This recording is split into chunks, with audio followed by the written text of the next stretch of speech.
Hi guys, my name is Mayana and today I'm going to be doing an anti-haul, and this video is basically going to be books that I have no intentions on reading.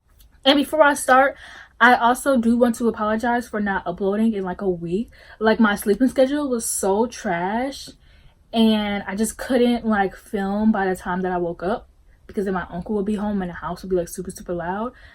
And then I did film a video one day, but I just looked crusty. But I mean, I still look crusty, but I'm like crusty cute, you know, like crusty chic, you know. So the first book on my list is Red Queen by Victoria Aveyard.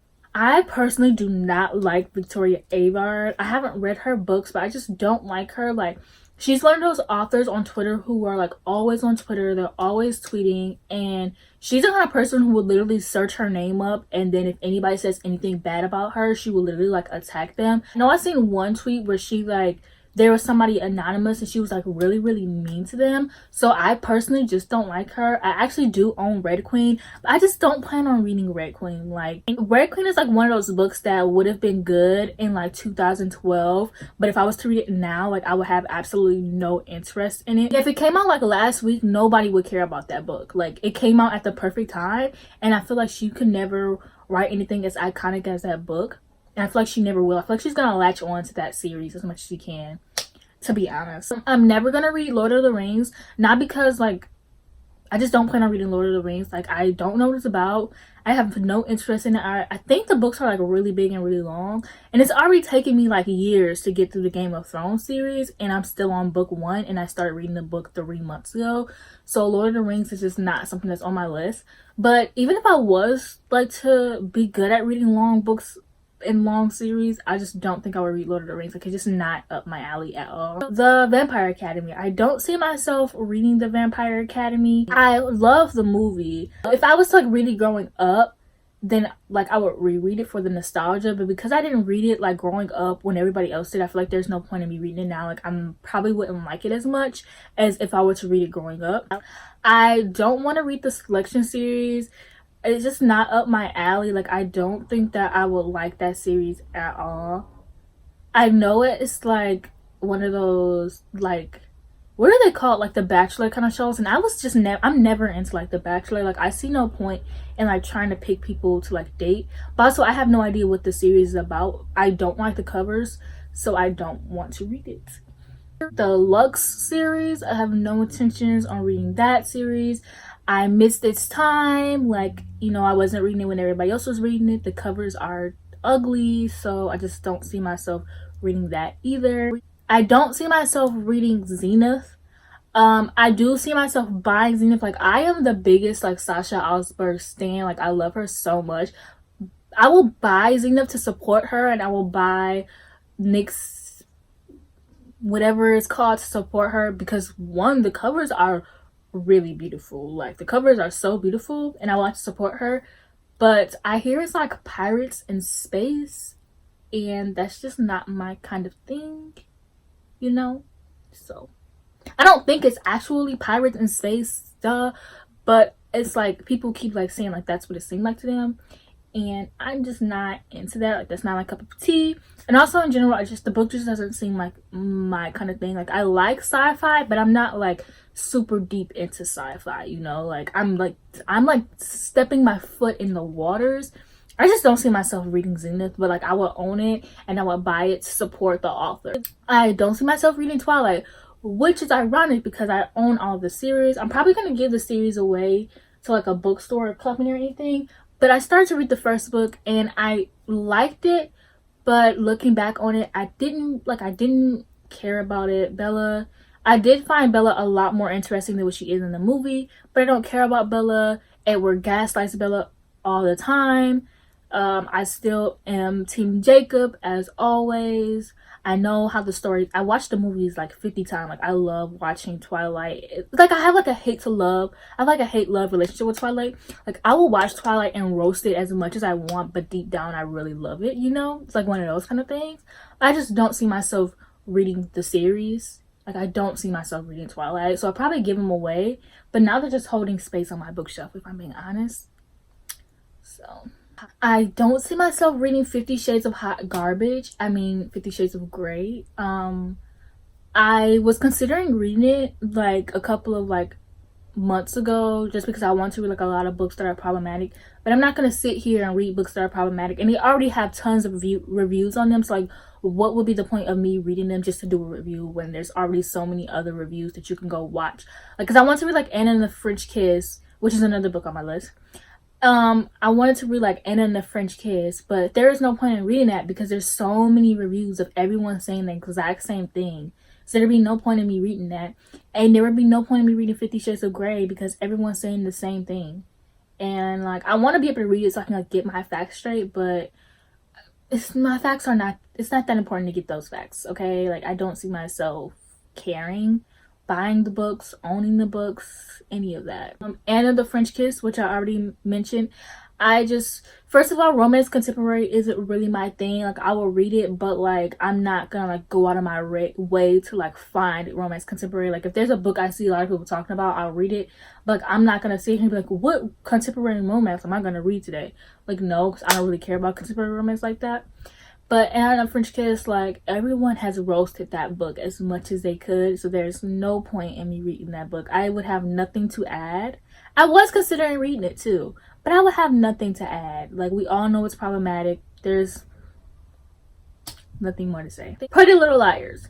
I think that I missed that mark as well. Like, I don't know what the heck I was reading when everybody else was reading like Harry Potter, Pretty Little Liars, Percy Jackson. I don't know what I was reading, but clearly I was missing out. Like, what?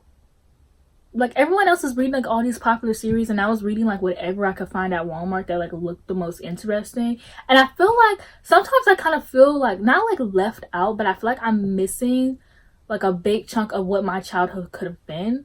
Like, I know that if I would have watched, I used to think Harry Potter was so lame, and I used to think it was so dorky coming from the girl who spent her Saturdays reading anyway, so it really would not have mattered.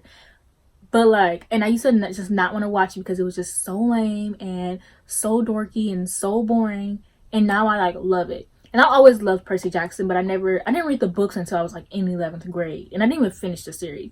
And so I always felt like I'm missing a piece of like what my childhood could have been if I would have read like Pretty Little Liars and all of that. But I watched the show, and I found out what happened in the ending in like 7th grade. One of my friends told me what happens in the ending of the book, and I watched the show, and there's no point in reading Pretty Little Liars. I just don't ever see myself reading it. Wayward Son. I have read Carry On, and I did not care about that book at all. I do not care about Carry On. I only own it because I love the cover. I wish the cover came in hardback, but it doesn't. I also the map for Carry On has to be one of my favorite maps I own, just because in the book that I have, the map like flips open. I just think that is so cool. Like, I literally only own it because I really, really, really love the cover. This cover is so pretty. This book is so damaged, like the pages have chocolate on it, but I like the cover because I like the quote here, and I like that the map flips open, and I just like the map. But literally, I only own this book because of its beauty. It took me so long to read this book, and it was filled with absolutely nothing. Nothing happens in this book. Like, everyone loves Rainbow Rowell, but she does not have any plots. Like, I remember I haven't read Fangirl yet, but I think the only 2 books I've read from her is Carry On and Eleanor and Park, and they both lack plots. Tell me what the plot of Fangirl is, and I'll read it. Besides it being about a girl who goes to college, and like, I know it has a lot of great mental health rep, but besides that, tell me what the plot of that book is, and I'll read it. I won't say I'm like a super plot driven person, but if you're gonna write a book with 500 pages, there better be a freaking plot here. And everyone that like doesn't like it because it's like a Harry Potter fan fiction, which I could see, but I don't really mind that. I really like Baz, first of all. I don't really mind that, but nothing happens to this book, and I feel like the build up for like the villain, I don't know what the word I'm looking for is, but it didn't, like, the build up was like a lot, and then once you reach like once you reach like what the villain is, it kind of just like falls flat. That's what I'm trying to say. Like, it didn't really live up to what you thought it was gonna be. Like, you thought it was gonna be like this big like dramatic ending, and it was kind of just like poof. Like, you wanted like this big explosion, and you got like a poof. So I won't read Wayward Son. I also won't be reading the Gone series or anything by Michael Grant because of the whole Twitter situation that happened. And the ironic thing is, like, right the day before that situation happened, I had his book in my cart, and then the situation happened and I like removed it so fast. Basically, he was like included in like some Twitter drama, and he's very like white man. Like, you know, like how white men are, like old white men, like. And I won't be reading any Elle Kennedy series. I was gonna give her off-campus series a try, but to be honest, I've read one of her books before and her writing is not that good. But I can't say that her books were like early on. But I don't read anything that's not like enemies to lovers and romance. Like, I tried, but I never end up liking it, so I'm not even gonna bother at this point. And I'm pretty sure off campus doesn't have any like enemies to lovers, so there's no point in me reading it. Also, there's that whole situation that happened where this one of her fans asked her to write a book with female romance, and she said that she really had no interest in writing, and then she went back on what she said and was like, well, I want to write female right now because I don't have any plots. But girl, you have 1,000,001 stories. You could literally take one of your plots and flip it to females. I promise you, we will not complain. Like, you have all these stories. I'm pretty sure it would not be that hard for you to come up with a female romance. But she fetishizes male. Like, she writes a lot of male, so that's very telling. So I just don't want to read her books. And also, I don't plan on reading anything by Colleen Hoover, especially not November 9. But anything else, like Colleen Hoover and Anna Todd are kind of like the same person to me. They write like problematic romance. Well, I don't think that Anna Todd is literally gonna have any other popular book as big as After. Like, I think After will be like her only big thing, and then she's just gonna flop after that. But Colleen Hoover, I don't see myself reading her books. Thank God I was never interested in reading her books. I mean, if you like any of these like authors and stuff, I'm not judging you. Like, you be you. Like, I really don't care what you do. I'm just saying personally, I don't like these. So yeah, that's it for this video. Please like, comment, and subscribe.